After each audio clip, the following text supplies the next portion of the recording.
Alright guys, how's it going? This is Mr. Extra from Team Extra as always. And here today I decided to make a video called Meta or Not. So today I'm going to go over what would be considered meta and what would be not considered meta. Now typically I could just throw up a graph, do pictures, slide it down like most of these people do. But no, I'm not going to do that. I'm just going to do a little rap talk and go over some stuff that I consider meta and that I consider not meta for how the meta game currently is right now. So, we're going to go with the first two obvious choices. So, Sprite. Sprite's still meta right now. It's still really good. It is slowly getting pushed to probably, it's still tier 1, I'd say 1.5 now. Still very much meta. I don't know what to tell you, it still is. Next, tier. Well, actually, we're going to go back to Sprite real quick. Sprite's getting some more support. It's getting another lick monster, it's getting a trap monster, well, a trap card, and that's going to make it a little bit better, which I do suggest looking forward into that. Comes out Darkwing Blast, or at least I believe the trap card and the monster does. I don't think anything comes out of the set after that. So that's going to make them a little bit better, but with the Ronin ban, that cripples it a lot. So makes the Toad a little less viable. Next thing we're going to go into, or next archetype, Tyrant. Tyrant's best deck in Yu-Gi-Oh right now. It's flexible. You can play Pile. You can literally do anything you want with it. And I hate tier, personally. I really do. It's only because it's so goddamn flexible. But, gotta give credit where it's due. It has the biggest representation. It has won the most events for topping recently.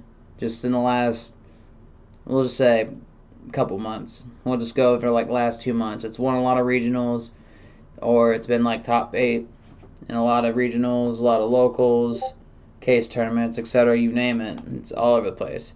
Because you have pure tier, you have danger tier, you got danger tier punk, you got tier danger sprite, tier danger punk sprite, Therion tier, which I haven't seen a Therion tier in person. But I've seen a couple listings. And hand trap tier, which kind of sucks personally. But tier is still definitely the best deck in Yu-Gi-Oh! It plays through a lot of hand traps. It's very hard to deal with unless you just open D-Shifter, open Dimensional Barrier, and they don't negate it. But if you Dimensional Barrier them, they're just going to go into Curious and then Griffin and then dump the Eradicator and they go. So your best bet is open D-Shifter.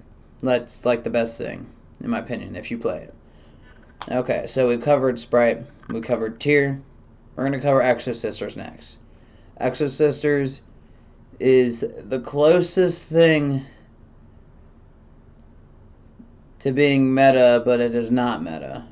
I say it's not meta because it requires a couple things to play in order for it to be really good. But it is considered an anti-meta deck because it runs D-Shifter, right? And anything that runs D-Shifter right now stops tier. It'll make tier pass their turn or commit a very small board. Sprite, it will not stop them because some sprites will play D-Shifter, but their board will definitely be extremely small. So Exo Sisters is really viable right now, and it's going to move up the tier 1. Actually, it's like it's the best rogue deck to meta deck right now because it plays mine, it plays Necro Valley, plays D-Shifter. Necro Valley literally just stops tier altogether. D-Shifter stops tier altogether, which is best deck right now. And Mystic Mine. Y'all know how I feel about that. I don't mind it. I play it. I'm going to keep playing it until they ban it. But, you know, they might not, I doubt it. So, Sprite, tier, Exo Sisters. Next, we're going to go over Runic. Pure Runic booty cheeks. I say booty cheeks because if your opponent goes first, and then they can resolve an anti-spell without you negating it and you're a Runic player, you lost. And everyone's like, oh, anti-spell doesn't really do much. Are you sure? Have you played Runic and been put under anti-spell at the very beginning of the duel and then won afterwards? Because I've been the guy who anti-spells the Runic player, and guess what?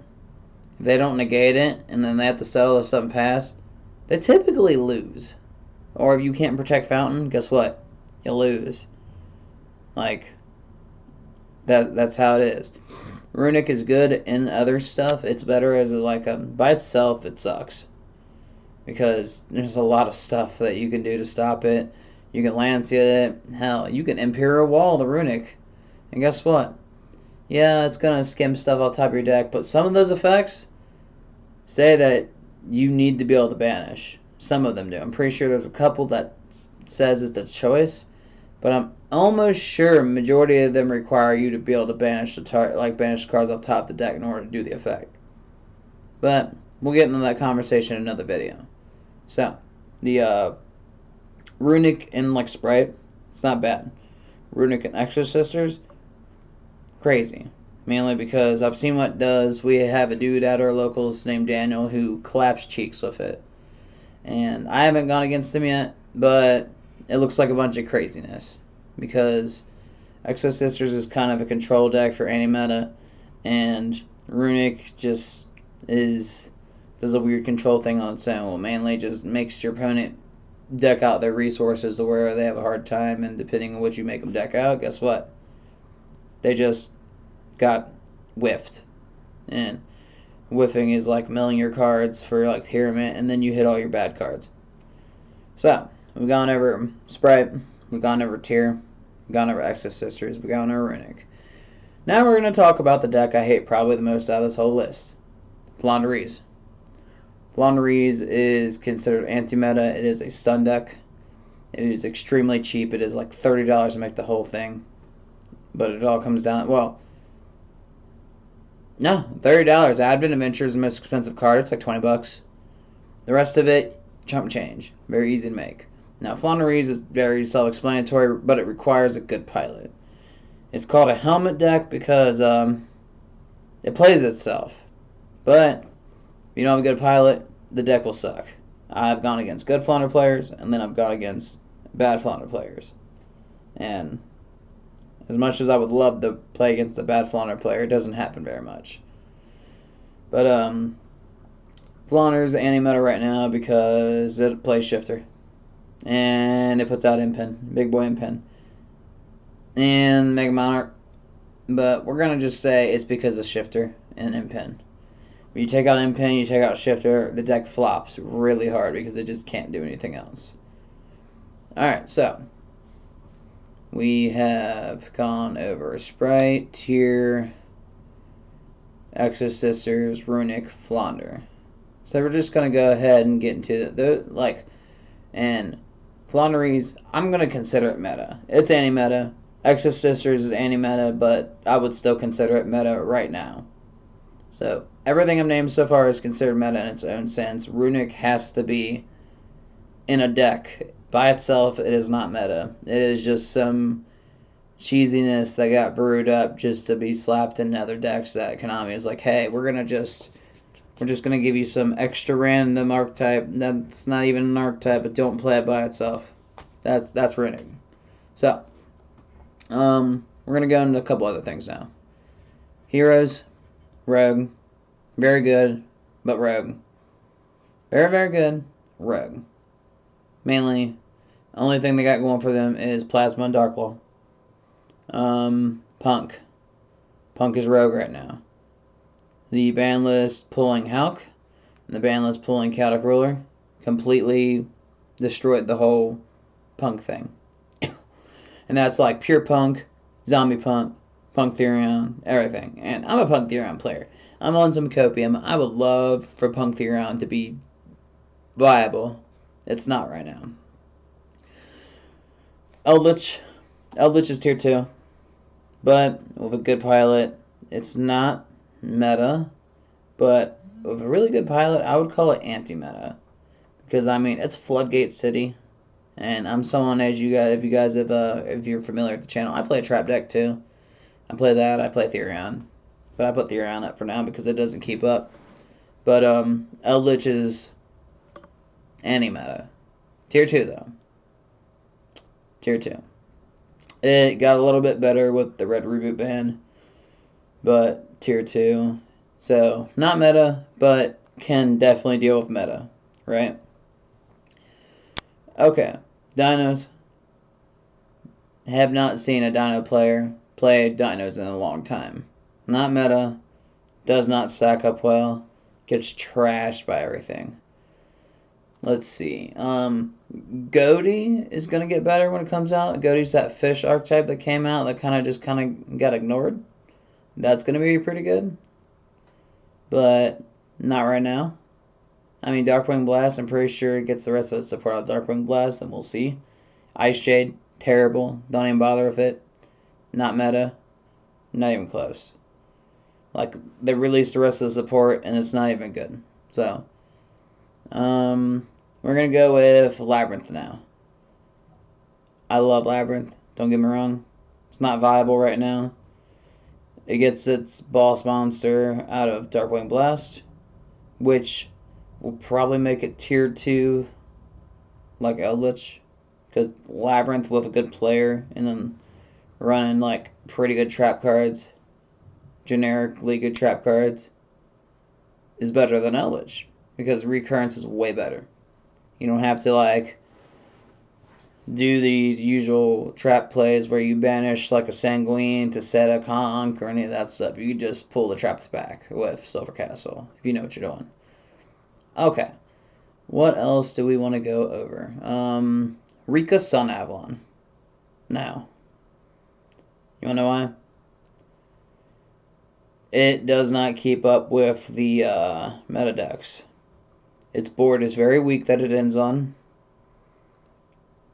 And it suffers to lots of problems because one well-placed D-shifter causes the player to end their turn. But D-shifter hurts everything. Except like what I named earlier, so it doesn't hurt Exo Sisters. For example, I run D-shifter on Labyrinth, but that's because it doesn't hurt Labyrinth as long as you can set your field and then D-shifter them on their turn, then you just play carefully. But if I like D-shifter you, they're kind of wasting their time because you can cycle back your banish cards too. With a spell card anyways. But, so, let's see. We've gone over most of the stuff that I see getting represented pretty often. And this is just from my locals and then online and like recent regionals I've been to. I got one for you.